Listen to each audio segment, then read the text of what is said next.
Hallelujah. Hallelujah. Hallelujah. Hallelujah.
Bien-aimés dans le Seigneur,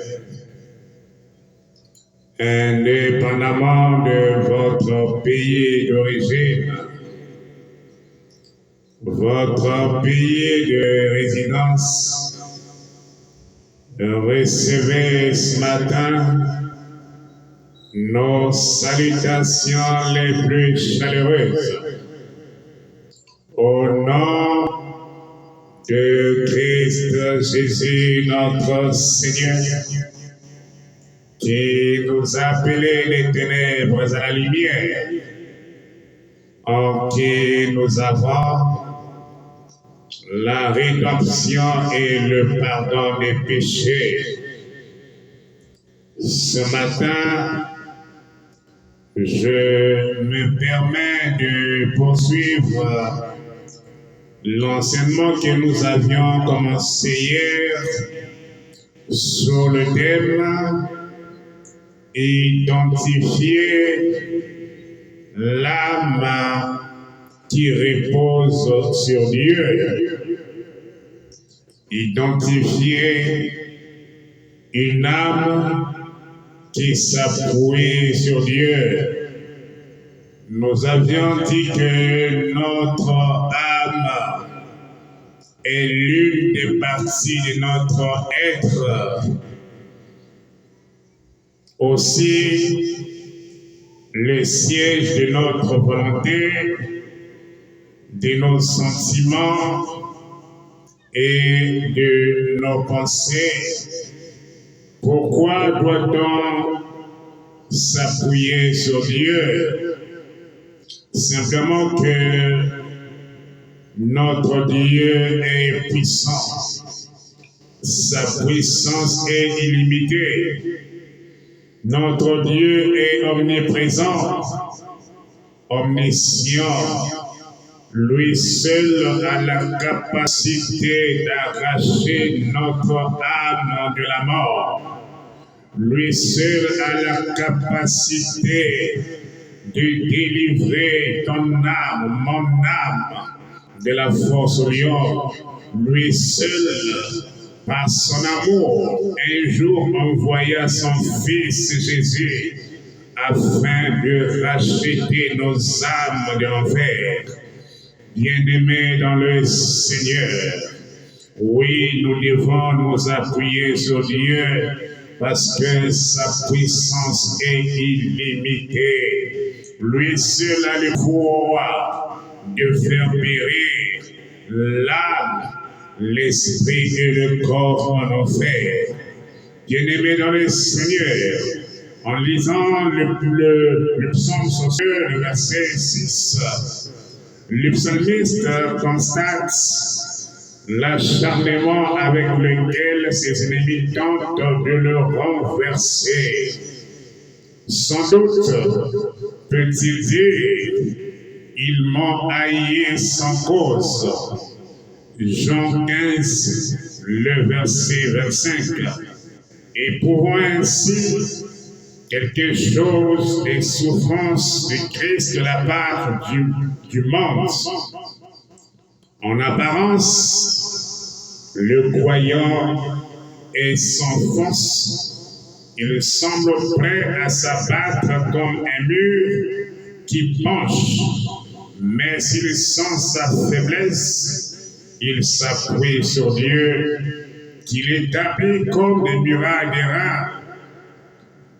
Au terme de 2 Corinthiens 12, 9, et il m'a dit, ma grâce te suffit, ma grâce te suffit, car ma puissance s'accomplit dans l'infirmité. Je me glorifierai donc très volontiers plutôt dans mes infirmités, afin que la puissance de Christ demeure sur moi. Bien-aimés dans le Seigneur, les ennemis du croyant usent non seulement de violence contre lui, mais aussi de ruses et de mensonges. Ils prononcent de bonnes paroles, parfois avec flatterie, tandis que leurs cœurs sont remplis de méchanceté. Que de fois, les pharisiens sont-ils venus à Jésus pour tenter de l'éprouver et de le mettre en contradiction avec la loi? Bien-aimés dans le Seigneur, oui, vous êtes une âme, vous êtes un esprit, vous êtes un corps. Et comme je l'ai dit, que l'âme ne fait qu'obéir à la volonté, plutôt le corps n'obéit qu'à la volonté de notre âme. Nous devons nous appuyer sur Dieu. Notre âme doit s'appuyer sur Dieu en raison des multiples ennemis que nous avons dans ce monde des ténèbres. Et comme je l'avais dit autrefois, que notre ennemi principal, c'est le diable et ses démons. Mais cependant, le diable utilise aussi les humains afin de se causer préjudice. Notre âme doit s'appuyer sur Dieu en toutes circonstances. Bien-aimés dans le Seigneur, on peut citer l'exemple de Jésus dans Luc 20, le verset 1 à 8. Bien-aimés dans le Seigneur, les ennemis de Jésus sont venus pour le prouver. Bien-aimés, il est dit ici qu'il arriva l'un de ces jours, comme il enseignait le peuple dans le temple et évangélisait, que les principaux sacrificateurs et les scribes survinrent avec les anciens et ils lui parlèrent disant, dis-nous par quelle autorité tu fais ces choses. Oh, qui est celui qui t'a donné cette autorité? Et répondant, il leur dit, je vous demanderai moi aussi une chose, et dites-moi, le baptême des gens était-il du ciel ou des hommes? Et ils raisonnèrent entre eux, disant, si nous disons du ciel, il dira, pourquoi ne l'avez-vous pas cru? Et si nous disons des hommes, que le peuple nous lapidera. Mon frère, ma sœur, tout le peuple nous lapidera. Bien-aimé dans le Seigneur, car il est persuadé que Jean était un prophète et il répondait qu'il ne savait pas d'où il était. Et Jésus leur dit, moi non plus, je ne vous dis pas par quelle autorité je fais ces choses. Bien-aimé dans le Seigneur, l'ennemi vient pour te tendre un piège. L'ennemi vient pour te tendre un piège afin de prendre ce qui doit sortir de ta bouche, afin de voir